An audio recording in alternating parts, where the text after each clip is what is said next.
we're not necessarily one big happy family when it comes to Canadian Confederation. Like most families, Canadian provinces are prone to sibling squabbles, but a new Angus Reid poll suggests some are testier than others. Residents across the country were asked how friendly other provinces were to their own.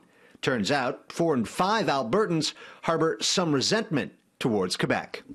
Quebec, as we know, even more so than BC, is the biggest opponent to pipelines and certainly killed the Energy East. The opinion in Quebec was what killed the Energy East pipeline.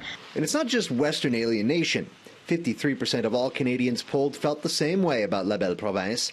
But even then, it was impossible to find flaring nostrils or shaking fists on Edmonton streets. I have 2 sons that are in their 20s, and they have a negative bias towards Quebec.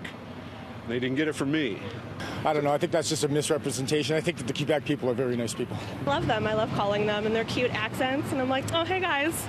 Now, the resentment seems reciprocated in Quebec, with just over half of residents considering Alberta unfriendly towards them. That's tops of any province. So we asked, is the pipeline debate really that divisive? I think the pipeline should go through.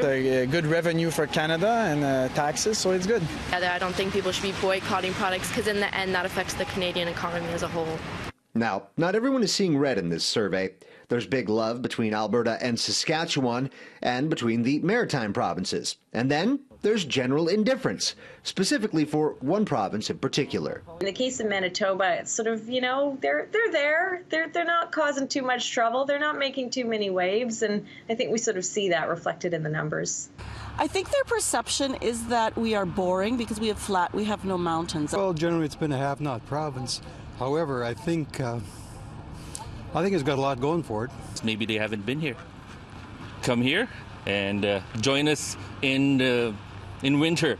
Love, hate, and everything in between, as it has been for most of Canada's 151 years. So, despite our perceived differences in this survey, we shouldn't expect a dramatic exit anytime soon. We're kind of cool to each other, but it doesn't mean that we want out of the arrangement that we're in. So, we might not all be sleeping in the same bedroom, but we don't want to move out of the house just yet. In Edmonton, Courtney Theriault, City News.